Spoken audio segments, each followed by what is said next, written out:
7 casos de efeito Mandela no futebol. Para quem não sabe, efeito Mandela é quando muita gente se lembra coletivamente de alguma coisa que na realidade nunca aconteceu. E o exemplo mais claro e conhecido é acreditar que no dia 11 de setembro de 2001, enquanto acontecia o ataque às Torres Gêmeas, o plantão da Globo interrompeu a transmissão de Dragon Ball Z bem na hora que o Goku iria se transformar em Super Saiyajin 3. Porém, não teve nada disso, já que no momento, o que estava sendo transmitido pela emissora era a Turma da Garrafinha, uma série de fantoches que integrava o programa Bambu Luar apresentado por Angélica. Tá, mas por que o nome do ex-presidente da África do Sul, Nelson Mandela, é usado para definir isso? Bom, preso nos anos 60 e solto apenas em 1990, ficando quase 30 anos detido, muita gente acreditava que ele havia morrido na prisão na década de 80, mas na realidade sua morte aconteceu em 2013 para espanto de muitos desinformados.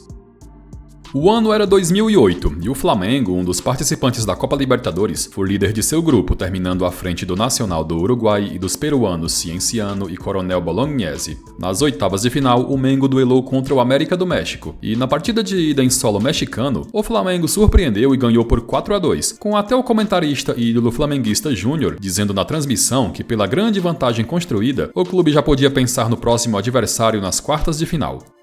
Habilidade com velocidade, né, Luiz? Agora não foi um gol de classe, né? Eu acho que agora a gente pode dizer que o Flamengo já pode começar a pensar no adversário da próxima fase. Entretanto, no jogo da volta, entrando totalmente desconectado, o Flamengo foi derrotado por 3-0 no Maracanã, completamente lotado, com o atacante paraguaio Salvador Cabañas sendo o grande vilão da noite. Muito se acredita que Cabañas fez os 3 gols que tratou de eliminar o Flamengo, fato compartilhado por muitas pessoas, mas na realidade ele foi autor de 2, já que o outro gol quem anotou foi o atacante Henrique Esqueda.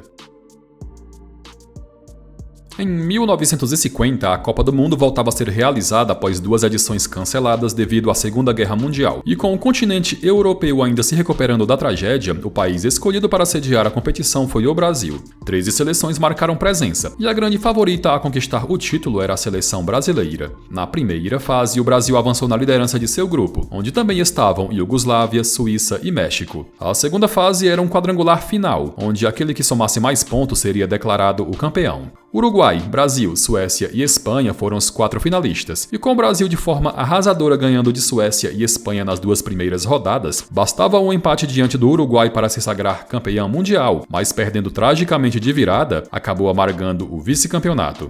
Muitos até hoje acreditam que Brasil e Uruguai foi a final da Copa do Mundo de 1950, mas na realidade aquela Copa não teve final, já que o campeão foi definido através de um quadrangular como já mencionado, e o vacilo foi o Brasil não ter sequer segurado o empate, resultado suficiente para ficar com o título.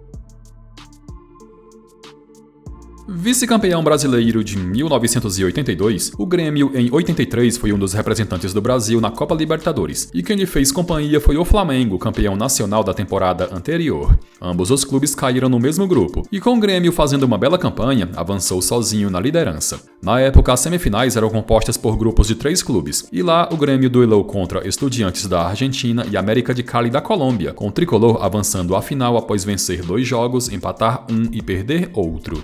Na decisão, o atual campeão, o Peñarol, e após empatar fora de casa na ida, o Grêmio foi campeão da América em seus domínios ao vencer por 2-1. Jogar contra o uruguaio é sempre uma tarefa difícil, com eles guerreando durante os 90 minutos, e coincidentemente o capitão do Grêmio na histórica conquista era o zagueiro uruguaio Hugo de León, que aparece em vários registros com a cara ensanguentada, o que dá a entender que ele deu a vida dentro de campo. Porém, esse sangue nada tem a ver com uma possível briga com o adversário, como muitos acreditam, já que o responsável por feri-lo foi um prego na base da Taça Libertadores que perfurou seu couro cabeludo após colocá-la na cabeça.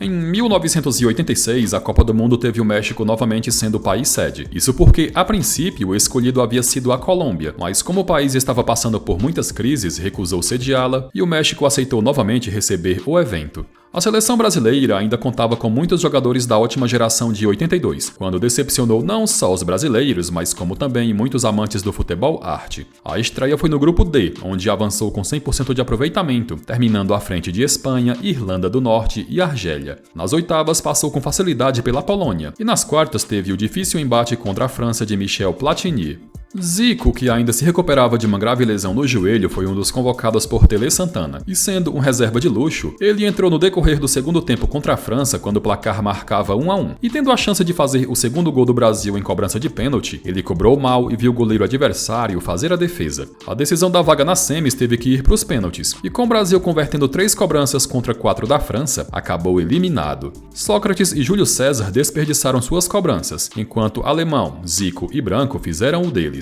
Muitos acreditam que o pênalti perdido pelo Galinho foi nas alternadas que definiu a França como classificada para as semifinais, mas essa lembrança é falsa, já que o pênalti falhado foi durante o tempo regulamentar. Romário, depois de fazer muito sucesso com a camisa do PSV da Holanda, foi contratado pelo Barcelona na janela de verão de 1993 e, tendo um desempenho arrasador, fez inúmeros gols também com a camisa azul-grená. No período em que esteve na Espanha, Romário foi treinado pelo lendário Johan Cruyff, e uma história curiosa e repleta de resenha envolvendo os dois viralizou tempos passados nas redes sociais e que faz muita gente acreditar nesse conto. Na ocasião, Romário pediu uma folga a mais ao treinador para viajar ao Brasil e curtir o carnaval, com Cruyff respondendo que só daria essa folga caso ele marcasse 2 gols no jogo do dia seguinte. Concordando, Romário foi além e fez logo 3, todos no primeiro tempo, e assim que anotou o terceiro, já apontou ao treinador dizendo que o avião estava à sua espera e que era para ele ser substituído. Mas para a tristeza dos amantes da resenha, isso jamais aconteceu, e essa breve explicação deixa tudo muito claro. Como atuou apenas uma temporada e meia pelo Barcelona, Romário só poderia ter curtido os carnavais de 1994 em 1995, e a terça-feira de carnaval de 94 caiu no dia 15 de fevereiro. Bom, o jogo anterior ao dia 15 foi contra o Zaragoza pelo Campeonato Espanhol, quando o Barcelona foi derrotado de forma surpreendente por 6-3, e Romário anotou 2 gols na derrota, cada um em um tempo, e como mostram fichas da época, ele esteve em campo durante os 90 minutos, dando a entender que não foi em 94 essa suposta folga. Ok, foi então no carnaval de 1995? Bom, a terça-feira de carnaval de 95 caiu no dia 28 de fevereiro, só que nessa data, ele já havia deixado o Barcelona e se transferido para o Flamengo, com a negociação sendo sacramentada ainda no mês de janeiro. Desta forma, nunca aconteceu esse jogo pelo Barcelona na véspera do Carnaval, onde Romário ganhou a aposta com Johan Cruyff. Além do mais, Romário nem veio ao Brasil em 94 para curtir o Carnaval e se divertir na folia. A rivalidade entre Flamengo e Vasco é uma das mais acirradas não só do Rio de Janeiro, mas também do Brasil, com os clubes já tendo se enfrentado inúmeras vezes em finais de campeonatos e por competições nacionais. Em 2014, os clubes duelaram pelas finais do Campeonato Carioca, e o Flamengo, que havia feito melhor campanha durante toda a competição, tinha a vantagem de jogar por 2 resultados iguais para se sagrar campeão. O primeiro jogo terminou 1-1, e no da volta o Vasco estava ganhando de 1-0 até os minutos finais, quando Márcio Araújo, em posição de impedimento, fez o gol de empate que decretou o título flamenguista. A revolta dos vascaínos foi enorme, já que o Bandeirinha não havia enxergado a irregularidade, e na época não existia o árbitro de vídeo.